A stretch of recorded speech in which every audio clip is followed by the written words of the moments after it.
Es posible acumular tanta riqueza que uno llegue a creer que puede comprar su propio destino. Esta es la crónica de una fortuna tan inmensa que dejó de ser simples cifras bancarias para convertirse en una fuerza capaz de alterar leyes y gobiernos.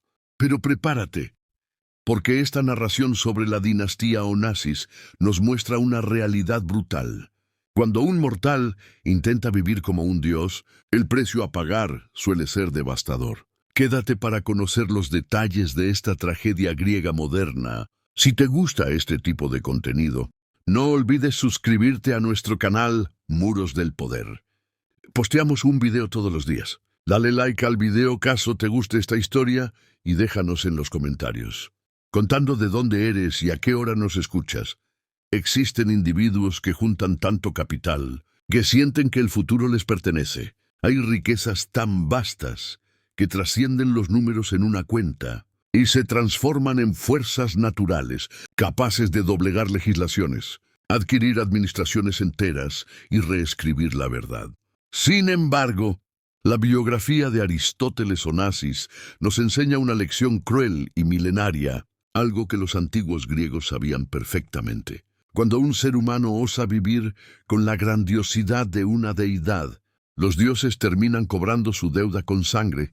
En las aguas azules del Mediterráneo, resplandeciendo bajo el sol como una gema blanca de 99 metros de longitud, flotaba el máximo tributo al ego masculino del siglo XX. El yate Cristina O no era solamente una embarcación, era un palacio sobre el agua, una mansión móvil, el escenario privado donde las figuras más influyentes del globo, desde Winston Churchill hasta John F. Kennedy, y desde Marilyn Monroe hasta María Callas, acudían a beber champán, cerrar acuerdos geopolíticos y cometer pecados lejos de la mirada pública.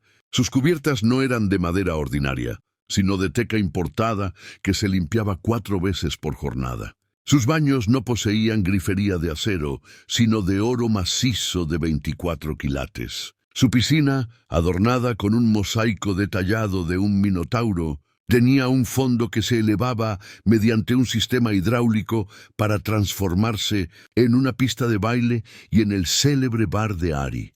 Los taburetes donde se acomodaban los reyes y las reinas de Hollywood estaban tapizados con un material tan grotescamente exclusivo que solo Onassis podría haberlo ideado: la piel del prepucio de ballenas azules. Una broma de mal gusto de un hombre que deseaba probar que podía poseer literalmente a las bestias más gigantescas del mar.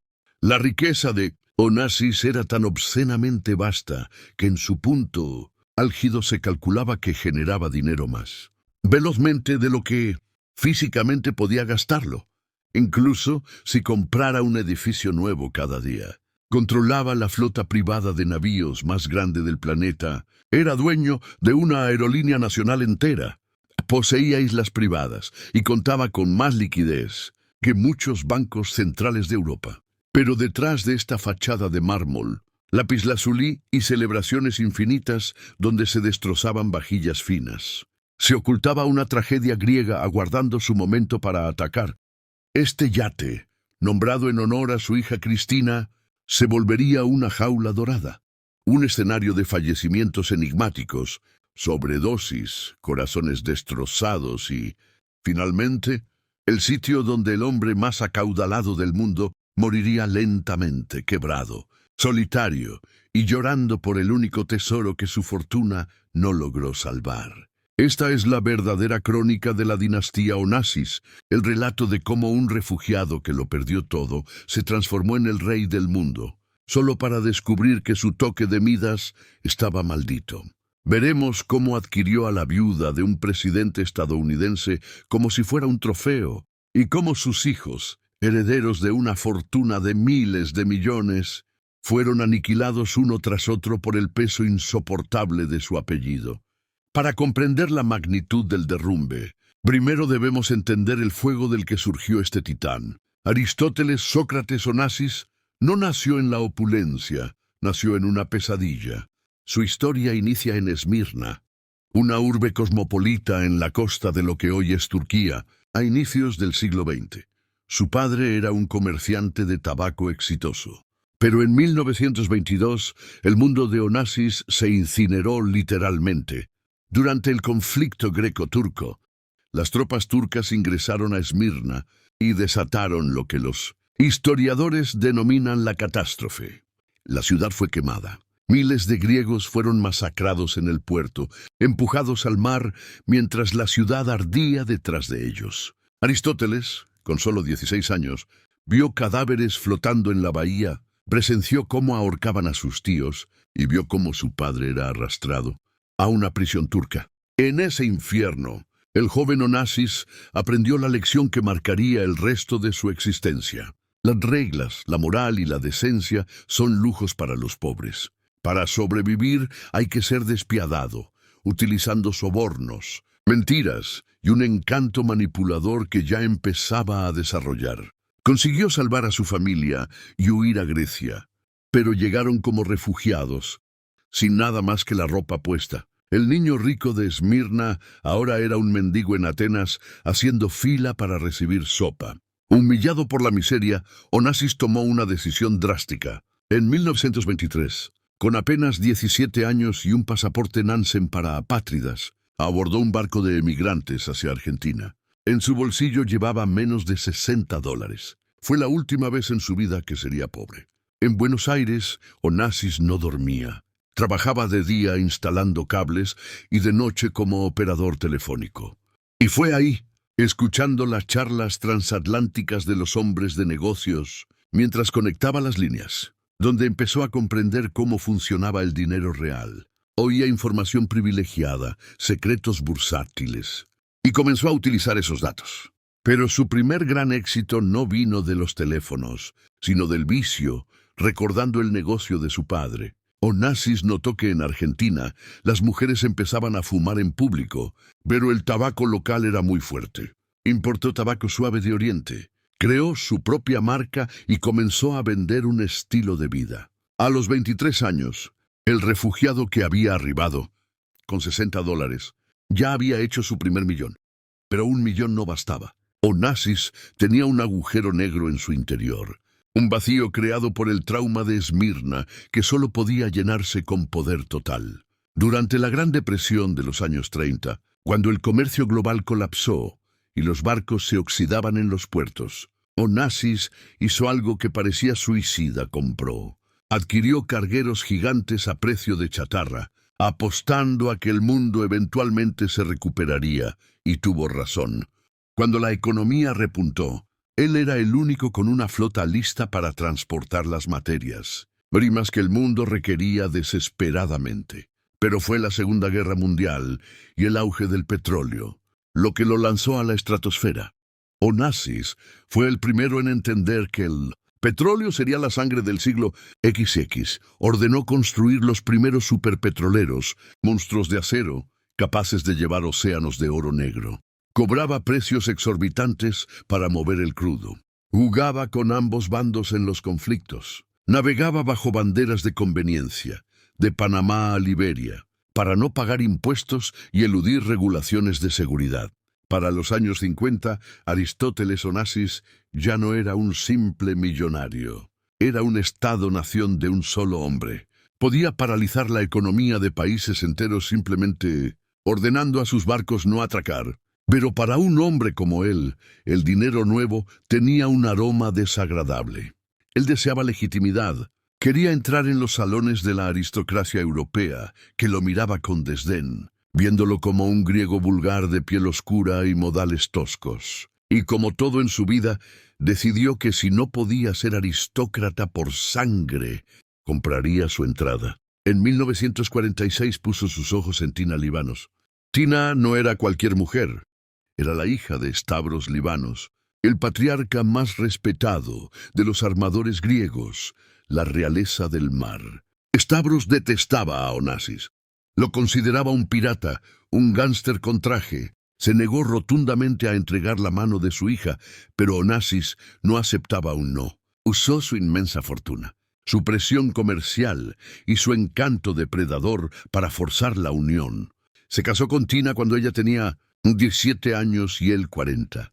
No fue un matrimonio por amor, Fue una adquisición hostil, una fusión corporativa disfrazada de boda.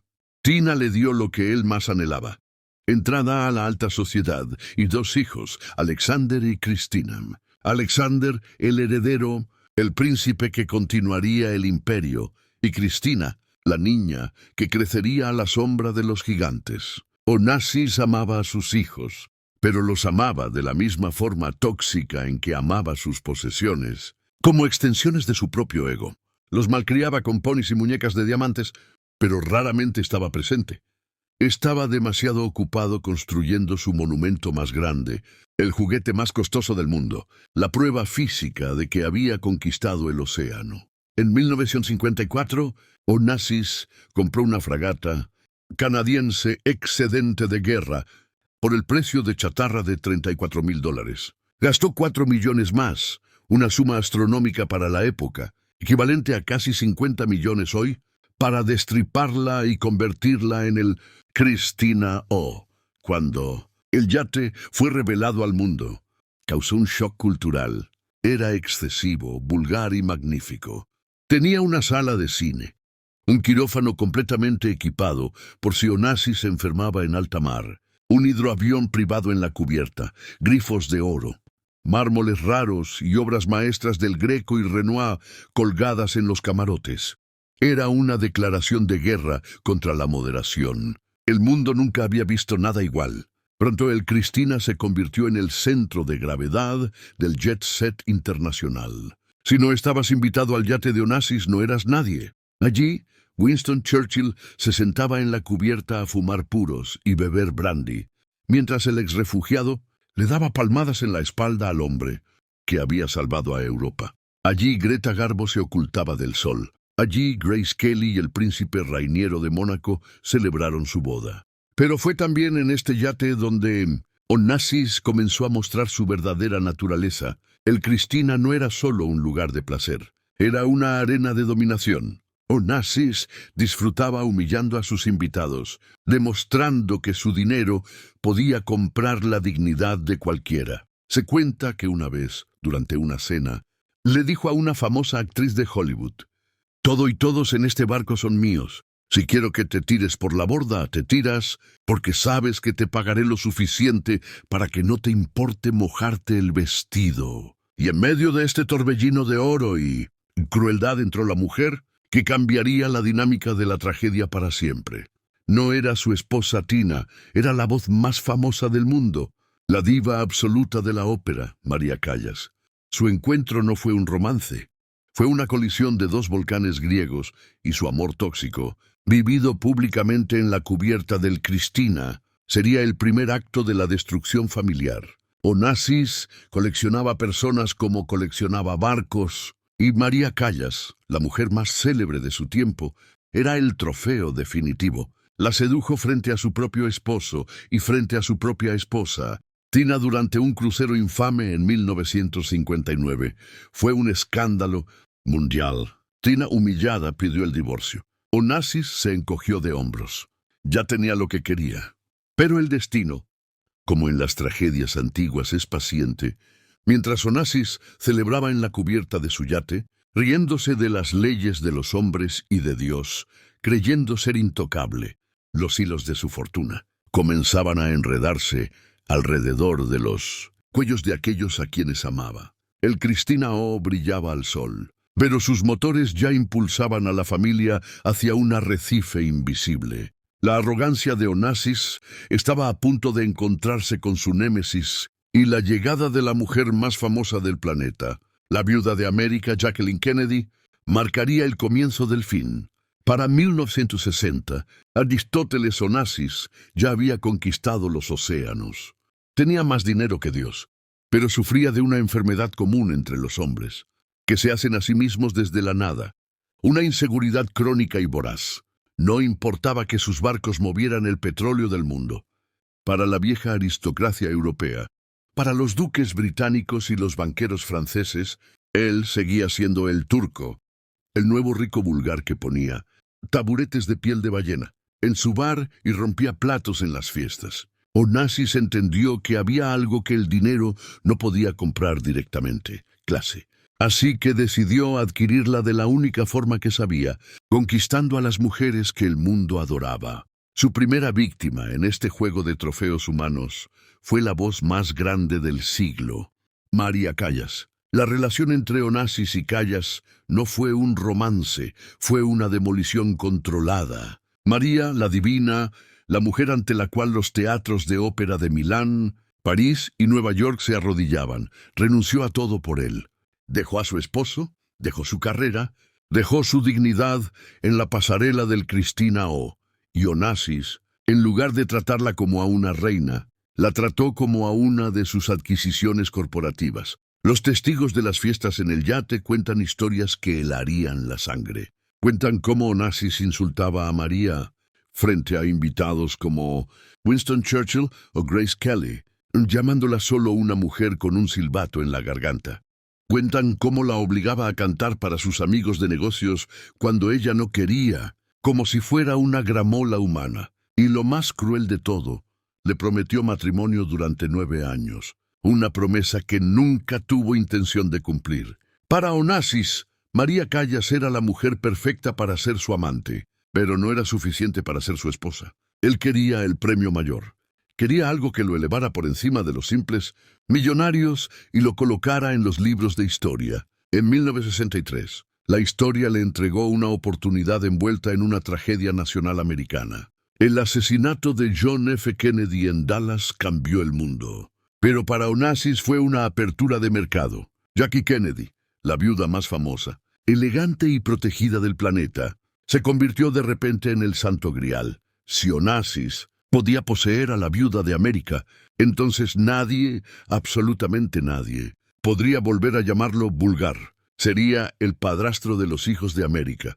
Sería intocable. El cortejo fue depredador y paciente. Onassis ofreció a Jackie lo que ella desesperadamente necesitaba después de la muerte de su esposo: seguridad absoluta y dinero infinito. Cuando Robert Kennedy, el hermano del presidente, fue asesinado en 1968, Jackie entró en pánico total. Gritó famosamente: «Si están matando a los Kennedy, mis hijos son los siguientes. Quiero salir de este país». Onassis estaba listo con el Cristina O. y con una isla privada, Scorpios, que era una fortaleza inexpugnable. Pero esta unión no se basó en la pasión. Según los biógrafos y documentos filtrados años después, se parecía más a una fusión de empresas que a un matrimonio.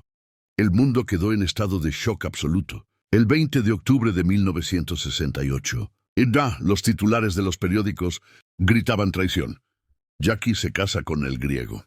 La viuda de América vendida por millones. Para el público americano, ver a su reina de la elegancia casarse con este hombre bajo, mayor, con gafas oscuras y reputación de pirata fue un insulto nacional. Pero para Onassis fue el día más glorioso de su vida. Había comprado el monumento más famoso de Estados Unidos. La boda en la isla de Scorpios fue un espectáculo de poder. Pero lo que sucedió después de la luna de miel revela la verdadera naturaleza de esta maldición. El matrimonio, según muchos, era un contrato frío. Se rumoreaba que Jackie recibió $3 millones en efectivo. Más de 25 millones hoy, solo por firmar el acta. Tenía un presupuesto mensual para ropa de $30,000 de la época que gastaba compulsivamente en tiendas de Nueva York y París, comprando colecciones enteras que ni siquiera sacaba de las cajas. Para Onassis, la realidad de tener a Jackie fue decepcionante. Ella no era una esposa griega sumisa. Pasaba la mayor parte del tiempo en Nueva York, lejos de él. Odiaba a Scorpios, odiaba a los amigos vulgares de Onassis. Y lo peor de todo, los hijos de Onassis. Alexander y Cristina la odiaban a ella. Alexander Onassis, el heredero de 20 años, llamaba a Jackie la viuda negra. Le dijo a su padre a la cara: «Esa mujer trae la muerte consigo». Es mala suerte. Alexander era un joven guapo, apasionado y peligrosamente temerario. Adoraba la velocidad, los coches deportivos y sobre todo los aviones. Era la única debilidad de Aristóteles. Onassis veía en su hijo su propia inmortalidad. Todo el imperio, los barcos, la aerolínea Olympic Airways, las islas, todo era para Alexander. pero la profecía de la viuda negra comenzó a resonar. La atmósfera en la familia se volvió venenosa. Cristina, la hija menor, se hundió en la depresión y la comida, sintiéndose ignorada por un padre que solo tenía ojos para su nueva esposa trofeo y su hijo heredero. María Callas, destrozada por la noticia de la boda, se encerró en su apartamento de París, maldiciendo al hombre que le había robado el alma. Y entonces los dioses decidieron que era hora de cobrar la deuda. La ibris, el orgullo desmedido que ofende a los cielos, siempre se castiga en las tragedias griegas con la destrucción de lo que más amas. Era enero de 1973. Aristóteles. Onassis estaba en la cima del mundo. Tenía la esposa más famosa, el barco más grande, la fortuna más inmensa. Se sentía invencible. Pero en el aeropuerto de Atenas, su hijo Alexander se preparaba para pilotar su avión anfibio personal, el Piaggio. Alexander era un piloto experto. Pero ese día, una serie de coincidencias fatales, o quizás un sabotaje, como Onassis creería hasta su muerte, se alinearon. Los cables de control de los alerones del avión se habían conectado al revés durante un mantenimiento de rutina. Un error estúpido, minúsculo, invisible. Alexander despegó. Segundos después, el avión se comportó de manera imposible, girando violentamente hacia la derecha y estrellándose contra la pista en una bola de fuego y metal retorcido. Alexander no murió al instante. Su cerebro estaba destruido, pero su cuerpo, fuerte, joven y rico, se negaba a rendirse. Cuando Onassis llegó al hospital, los médicos le dijeron que no había esperanza. Su hijo era técnicamente un cadáver conectado a máquinas que respiraban por él.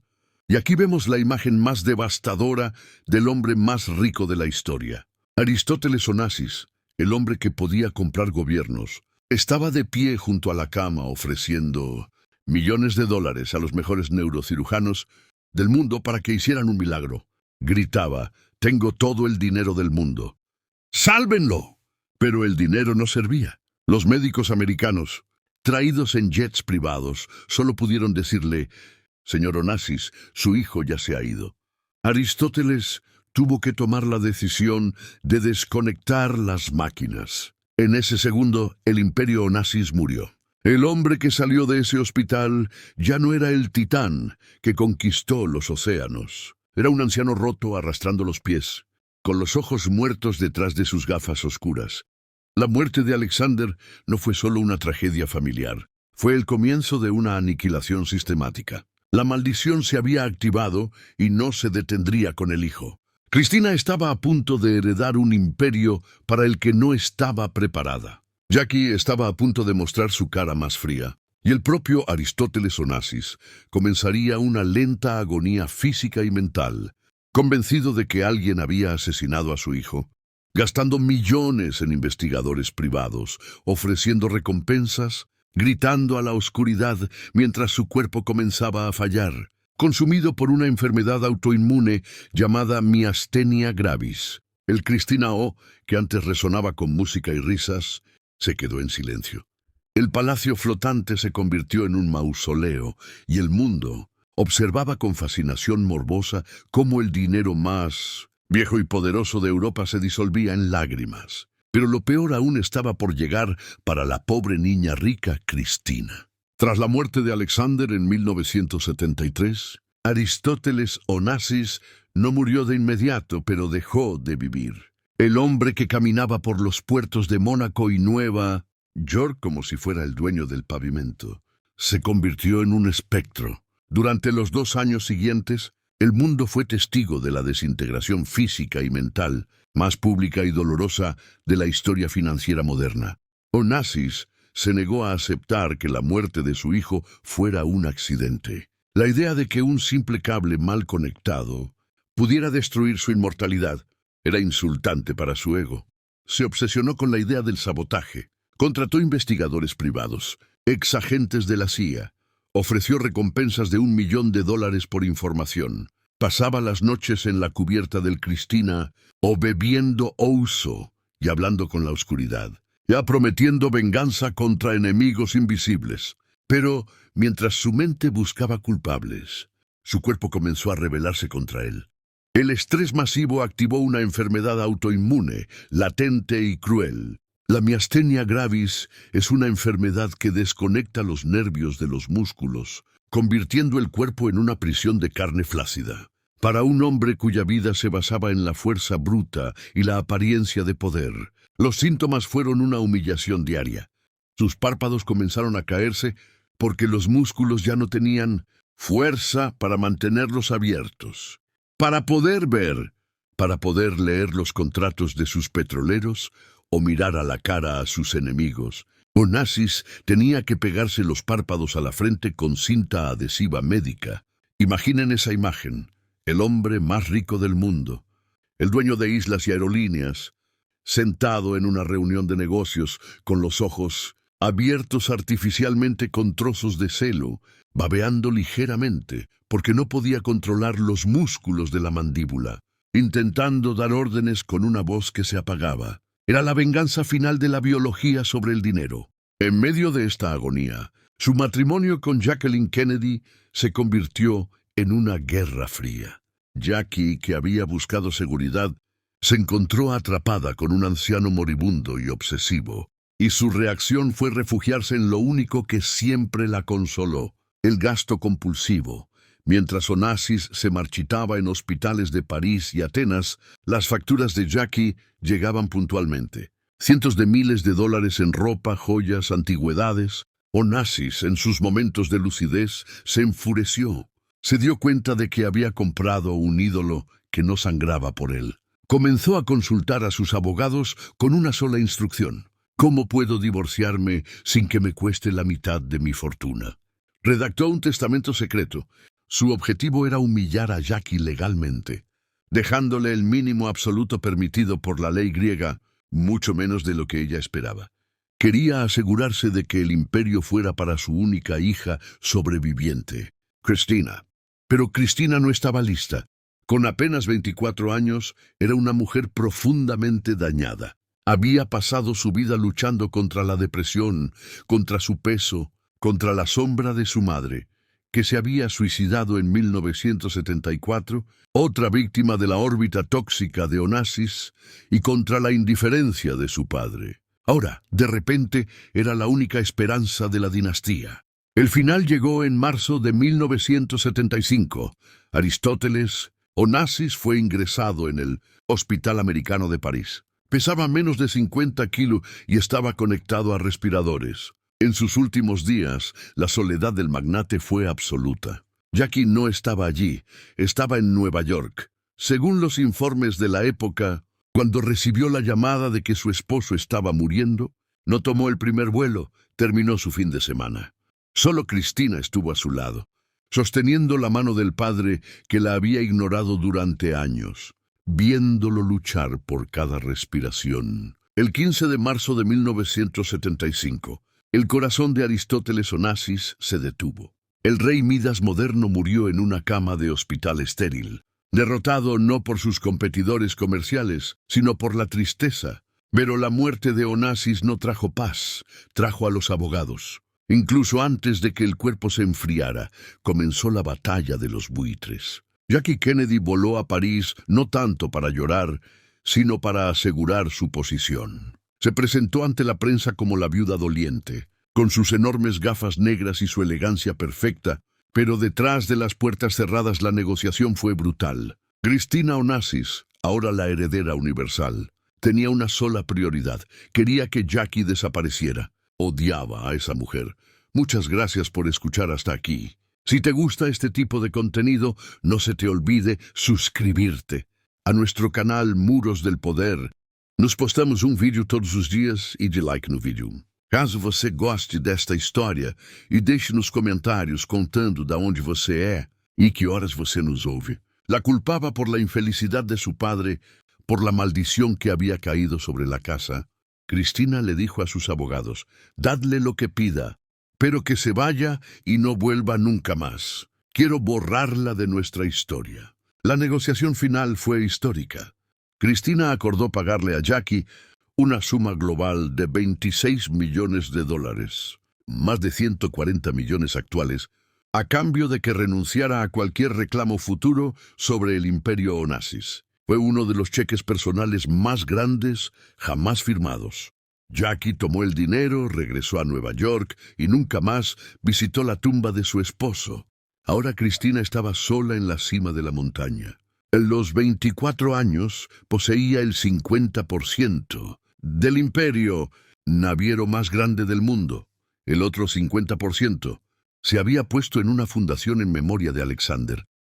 Poseía la isla de Escorpios, el yate Cristina O y miles de millones en efectivo, oro y propiedades. Se convirtió de la noche a la mañana en la mujer más rica del planeta. La prensa la bautizó cruelmente como la pobre niña rica. Y tenían razón, porque Cristina había heredado el dinero de su padre, pero también había heredado su inmensa capacidad para la autodestrucción, y sin la fuerza de voluntad de acero de Aristóteles para protegerla, Cristina sería devorada viva por los lobos que la rodeaban. El escenario estaba listo para el acto final de la tragedia. Cristina intentaría desesperadamente comprar lo único que su padre nunca pudo conseguir: amor verdadero. Se casaría 4 veces en un frenesí de desesperación. Buscaría consuelo en las pastillas y en la Coca-Cola dietética, su única adicción constante, y el mundo observaría con horror cómo la heredera del imperio griego se consumía lentamente, no por una enfermedad física, sino por el vacío insoportable de tenerlo todo y no tener a nadie. El Cristina O, el yate que llevaba su nombre, se convirtió para ella en un lugar de fantasmas. Caminaba por sus cubiertas vacías, donde antes bailaban reyes y reinas, y solo escuchaba el eco de una familia que el dinero había asesinado. Y muy pronto ella también buscaría su salida de este mundo dorado y frío. Con la muerte de Aristóteles Onassis y la partida de Jacqueline, Kennedy con su cheque de $26 millones en el bolso, Cristina Onassis se quedó sola en el centro de un escenario vacío. Tenía 24 años. Era la dueña absoluta de la mitad del imperio naviero más grande del planeta. Tenía islas, tenía rascacielos en Nueva York, tenía el yate Cristina O y cuentas bancarias en Suiza con cifras que desafiaban la comprensión. Pero cuando se miraba al espejo, no veía a una reina. Veía a una mujer aterrorizada, con sobrepeso, con ojeras profundas causadas por el insomnio crónico y con un vacío en el pecho que ninguna cantidad de diamantes podía llenar. La prensa mundial, cruel y hambrienta de escándalos, la bautizó instantáneamente con el apodo que la perseguiría hasta su tumba: la pobre niña rica, y por primera vez los tabloides decían la verdad absoluta. Para entender la magnitud de la tragedia de Cristina, debemos mirar cómo intentó llenar ese vacío. Su padre le había enseñado una sola lección vital: todo en este mundo tiene un precio. Cristina, desesperada por ser amada, aplicó esa lógica a su vida personal con resultados catastróficos. Intentó comprar la felicidad con la misma agresividad con la que su padre compraba petroleros. Su vida se convirtió en una espiral vertiginosa de matrimonios desastrosos, divorcios millonarios, dietas extremas y adicciones farmacológicas. Cristina vivía en un estado de ansiedad permanente. Bebía hasta 24 latas de Coca-Cola Light al día, convencida de que era lo único que la mantenía despierta y delgada. Tomaba anfetaminas para subir el ánimo por la mañana y barbitúricos para poder cerrar los ojos por la noche. Era una bomba química de tiempo caminando sobre zapatos de diseñador. Su primer intento de escapar de la soledad había ocurrido antes de la muerte de su padre con un hombre llamado Joseph Volcker, un constructor inmobiliario de Los Ángeles, 27 años mayor que ella. Fue un grito de ayuda, una búsqueda de una figura paterna. El matrimonio duró 9 meses. Su padre la presionó hasta que se divorció. Pero ahora, sin su padre para controlarla, Cristina se lanzó al abismo. En 1975, poco después del funeral de Aristóteles, se casó con Alexander Andreadis, heredero de otra familia griega poderosa. Parecía la unión perfecta: dinero con dinero, barcos con bancos. Pero fue un desastre absoluto. Duró 14 meses. Andreadis no quería una esposa. Quería un cajero automático para salvar las finanzas de su propia familia. Cristina pagó sus deudas y lo echó. Y entonces, en 1978, Cristina protagonizó el capítulo más surrealista y absurdo en la historia de la alta sociedad internacional. Algo que ni siquiera los guionistas de Hollywood se atreverían a inventar. La archicapitalista, la reina del transporte marítimo occidental, se enamoró de un comunista. Sergei Kausov no era un playboy. Era un burócrata soviético, un empleado de la Agencia Estatal de Fletes de la URSS, y, según todos los servicios de inteligencia occidentales, un agente de la KGB.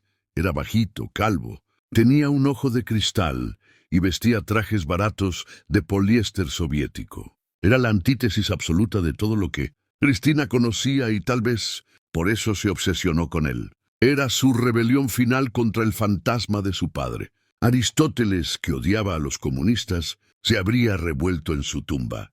La boda se celebró en Moscú. Imaginen la imagen: la mujer más rica de Occidente, envuelta en pieles, casándose en el registro civil gris y austero de la capital soviética, rodeada de funcionarios del Partido Comunista. Cristina se mudó a Moscú para vivir con él. Dejó sus palacios en París y su isla privada para vivir en un apartamento minúsculo de 2 habitaciones en un bloque de hormigón soviético. La prensa mundial se volvió loca.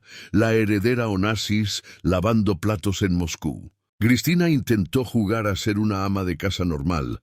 Intentó vivir sin sirvientes, haciendo cola para comprar pan en el invierno ruso, pero la realidad la golpeó rápido.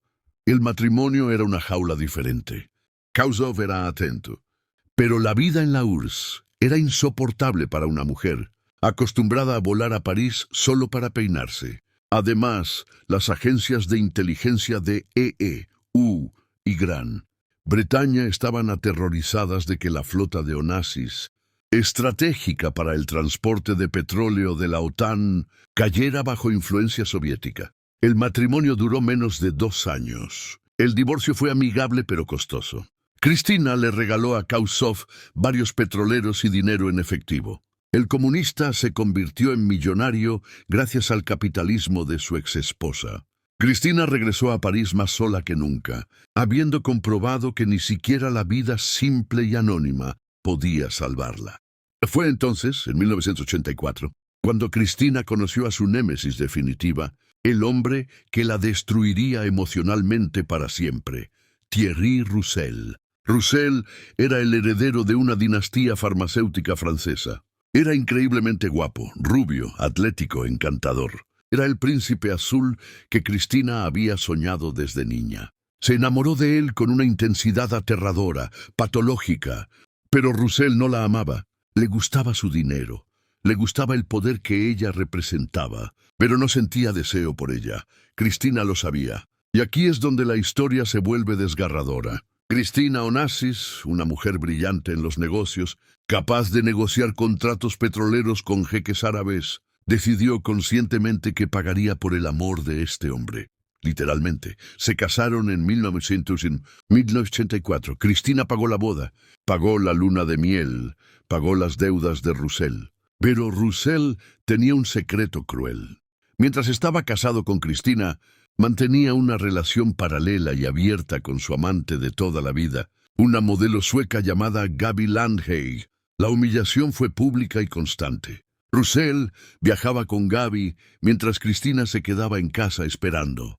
Y lo más monstruoso, Gaby quedó embarazada de Roussel casi al mismo tiempo que Cristina.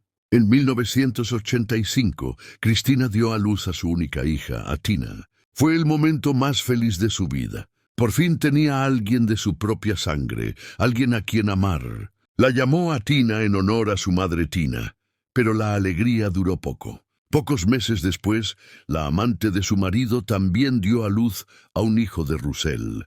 Cristina, en un acto de desesperación masoquista, aceptó la situación. Financió la vida de su marido y de su amante. Pagaba los viajes de Roussel para que fuera a visitar a su otra familia. Le compraba regalos caros con la esperanza de que, si le daba suficiente dinero, él finalmente la elegiría a ella. Llegó a pagarle sumas específicas. Se habla de millones de dólares solo por pasar tiempo con ella y con su hija Atina. Era la prostitución emocional inversa, la mujer más rica del mundo pagando a un hombre para que fingiera amarla. Su cuerpo comenzó a reflejar su tortura interna. Su peso fluctuaba violentamente. Subía 30 kilos, bajaba 30 kilos en semanas, usando dietas de choque peligrosas y anfetaminas. Su corazón, bombardeado por estimulantes y depresivos, comenzó a debilitarse. La prensa la fotografiaba en las playas de Scorpios, sola, con la mirada perdida, mientras los paparazzi se burlaban de su figura, llamándola la ballena griega. La crueldad era infinita. En 1987, el matrimonio con Russell colapsó inevitablemente. El divorcio fue devastador. Cristina se dio cuenta de que el padre de su hija nunca la había querido. Se quedó sola en su mansión en Suiza con la pequeña Atina, de 3 años. Atina era ahora la heredera universal, la niña más rica del mundo, heredando no solo la fortuna, sino la soledad aplastante de su madre. Para 1988, Cristina tenía 37 años, pero su cuerpo parecía el de una mujer de 60. Estaba agotada. Decidió que necesitaba un cambio radical. Quería alejarse de Europa, de los recuerdos de Russell, de las tumbas de su familia en Scorpios. Recordó el lugar donde su padre había comenzado su leyenda. Argentina. En noviembre de 1988, Cristina voló a Buenos Aires. Quería reconectar con las raíces de la familia, quizás encontrar una casa allí, empezar una nueva vida lejos de los focos. Se alojó en el exclusivo Tortugas Country Club, invitada por amigos de la familia. Parecía estar de buen humor. Hablaba de planes para el futuro, de celebrar el 4º cumpleaños de Atina. Pero su biología, abusada durante décadas por la tristeza química, había llegado a su límite. La noche del 18 de noviembre, Cristina se retiró a su habitación. Le dijo a su amiga que estaba cansada. Se tomó sus pastillas habituales para dormir y cerró la puerta. A la mañana siguiente, el 19 de noviembre de 1988, la mucama entró en la habitación para despertarla. Encontró a Cristina en la bañera. El agua estaba fría. La heredera del imperio Onassis estaba inmóvil, desnuda, vulnerable. No hubo nota de suicidio. La autopsia oficial determinó que la causa de la muerte fue un edema pulmonar agudo, un fallo cardíaco. Su corazón simplemente se detuvo. Pero los rumores nunca cesaron. ¿Fue una sobredosis accidental de pastillas para adelgazar y barbitúricos? ¿O fue un suicidio silencioso de una mujer que ya no podía soportar el dolor de despertar un día más? ¿O fue simplemente que el cuerpo humano no puede sobrevivir a tanta tristeza? La noticia recorrió el mundo como una onda expansiva. La última Onassis había muerto. La maldición había reclamado a su última víctima adulta. Su cuerpo fue trasladado en un jet privado de regreso a Grecia, a la isla de Scorpios. Fue enterrada en el pequeño cementerio familiar junto a su padre, Aristóteles, y su hermano Alexander. La dinastía que había querido comprar el mundo terminó en 3 tumbas, de mármol blanco bajo los cipreses, en una isla silenciosa. Pero la tragedia tenía un epílogo final. En Suiza, una niña de 3 años llamada Atina estaba jugando con sus muñecas, sin saber que en ese preciso momento se había convertido en la única, dueña de una fortuna de 3.000 millones de dólares. Los buitres, encabezados por su propio padre Thierry Russell, ya estaban afilando sus garras para la batalla final por el control de la niña de oro. La historia de los Onassis no había terminado. Simplemente había pasado a la siguiente generación de víctimas. La muerte de Cristina cerró el capítulo de los excesos vulgares, pero abrió la puerta a una batalla legal fría y despiadada que duraría décadas. El Cristina O, el yate magnífico, quedó oxidándose en un puerto, símbolo de una era que se había ahogado en sus propias lágrimas. Y el mundo aprendió una vez más que el dinero puede construir palacios flotantes, pero no puede construir un hogar. Con la muerte de Cristina, Onassis en una bañera en Argentina, en noviembre de 1988. El mundo pensó que la tragedia había terminado.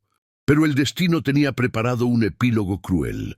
Una postdata escrita con tinta de abogados y lágrimas de una niña.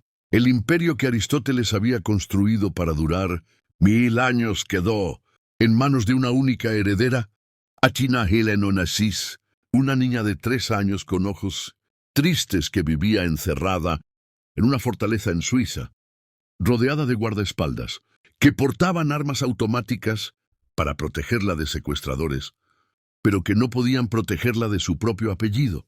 La infancia de Athina no fue un cuento de hadas, fue una película de terror psicológico. Mientras otros niños aprendían a andar en bicicleta, ella aprendía a desconfiar de todos. Su padre, Thierry Roussel, el hombre que había destruido emocionalmente a su madre, tomó el control de su vida. Luchó una guerra judicial despiadada contra los barbas grises, el consejo de ancianos griegos que Aristóteles había dejado para administrar la fortuna. Fue una batalla de 10 años por el control de miles de millones, librada sobre la cabeza de una niña que solo quería ser normal. Y cuando Athina cumplió 18 años y finalmente tomó el control de su herencia, hizo algo que conmocionó al mundo financiero y rompió el corazón de los griegos, que adoraban a su abuelo. Athina no quería ser una Onassis. Odiaba el apellido, odiaba la fama, odiaba la maldición que había matado a su madre, a su tío y a su abuela. Así que tomó una decisión radical: liquidar el pasado. Lo que siguió fue la venta de garaje más lujosa y triste de la historia. Athina comenzó a vender sistemáticamente cada recuerdo, cada objeto, cada pedazo de historia que la unía a su familia. No lo hacía por dinero. Tenía más del que podía gastar en 100 vidas. Lo hacía para purgar su alma. En junio de 2008, el mundo fue testigo de este exorcismo financiero. En una sala de subastas de Christie's en Londres, Athina puso a la venta las joyas de su madre. No eran simples accesorios, eran piezas de museo. El lote estrella era el famoso diamante Cristina, una piedra perfecta en forma de pera de 38 quilates que Aristóteles había regalado a su hija.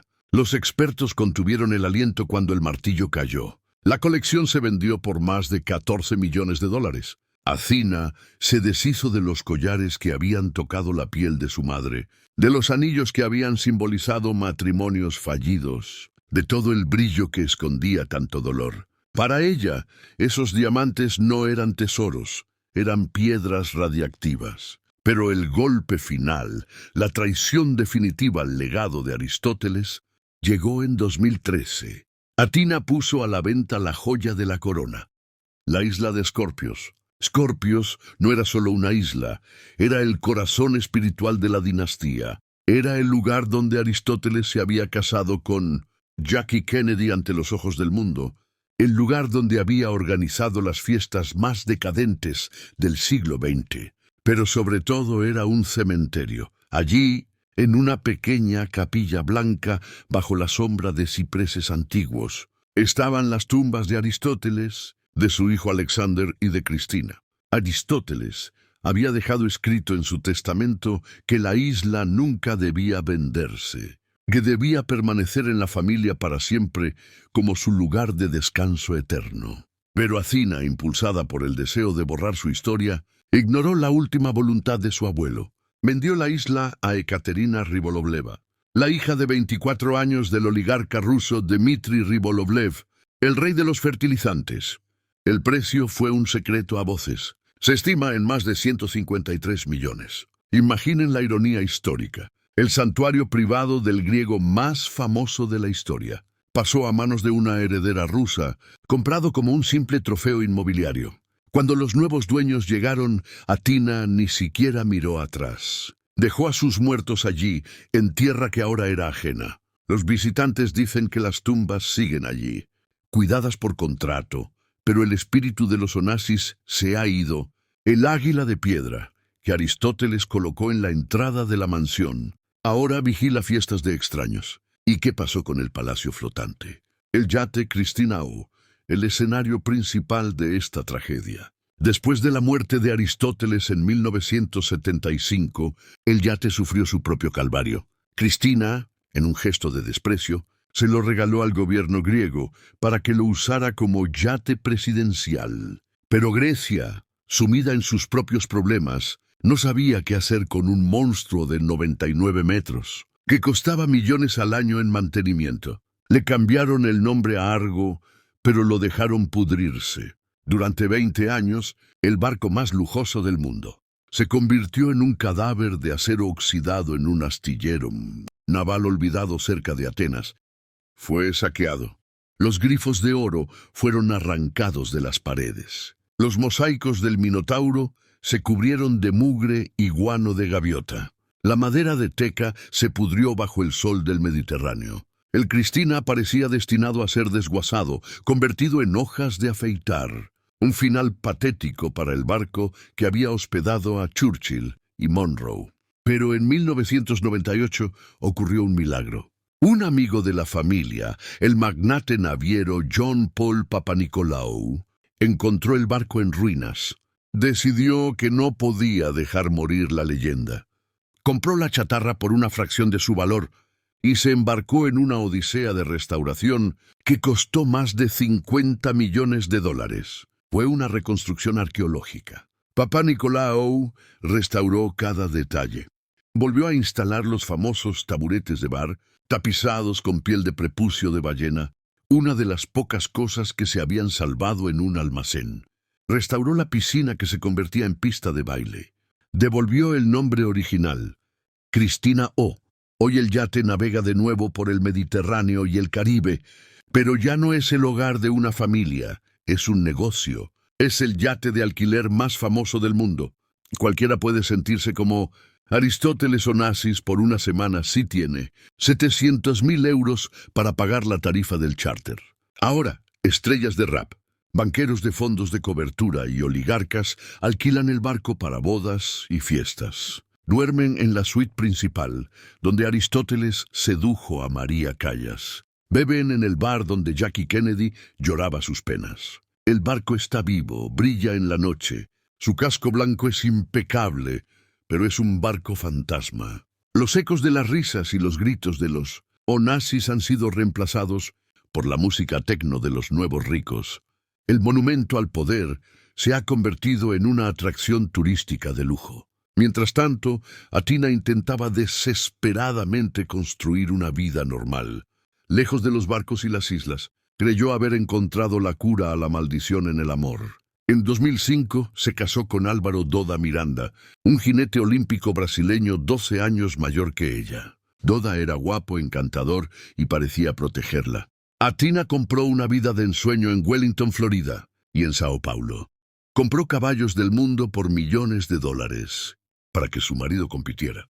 Parecía por fin feliz, pero la maldición Onassis es paciente y cruel. Siempre ataca a través de lo que más amas. En 2016, después de 11 años de matrimonio, la historia se repitió con una simetría aterradora. Así como su padre Thierry había engañado a su madre, Doda traicionó a Atina. Pero la forma en que se descubrió fue humillante. No fueron rumores. Fue el equipo de seguridad privada de Atina quien encontró a Doda en la cama con otra mujer en su propia casa de Florida. Los guardias, leales a la mujer que firmaba sus cheques, informaron inmediatamente a Atina. El mundo de la heredera se derrumbó en un segundo. Hizo las maletas y se fue a Europa esa misma noche, dejando atrás su casa, sus caballos y su marido. El divorcio fue público, sucio y costoso. Doda exigió millones. Atina, con el rostro endurecido por el dolor, pagó lo que tuvo que pagar para ser libre de nuevo. Hoy Atina Onassis tiene 39 años. Vive una vida de reclusión casi total, moviéndose entre propiedades en Europa, dedicada a sus caballos. No tiene hijos, es la última de su línea. La fortuna que comenzó con un refugiado en Buenos Aires vendiendo tabaco y que creció hasta comprar el mundo entero. Ahora descansa en las cuentas bancarias de una mujer solitaria que daría todo ese dinero por haber tenido una familia normal. La historia de la dinastía Onassis es la parábola definitiva del siglo XX, una advertencia escrita en oro y sangre. Aristóteles Onassis pasó su vida creyendo que el dinero era la armadura contra la muerte. Creía que si acumulaba suficientes millones, si compraba suficientes islas y barcos, sería inmortal. El Cristínao sigue surcando los mares, majestuoso e indiferente. Sus motores rugen, sus cubiertas brillan, ajeno al dolor que lo construyó. Es la prueba física de que podemos comprar los objetos más bellos del mundo. Podemos comprar el respeto de los reyes y la envidia de los hombres. Pero no podemos sobornar al destino. Cuando miramos las fotos de las fiestas en el Cristina, con el champán fluyendo y las sonrisas brillantes, no estamos viendo el éxito. Estamos viendo el prólogo de una tragedia.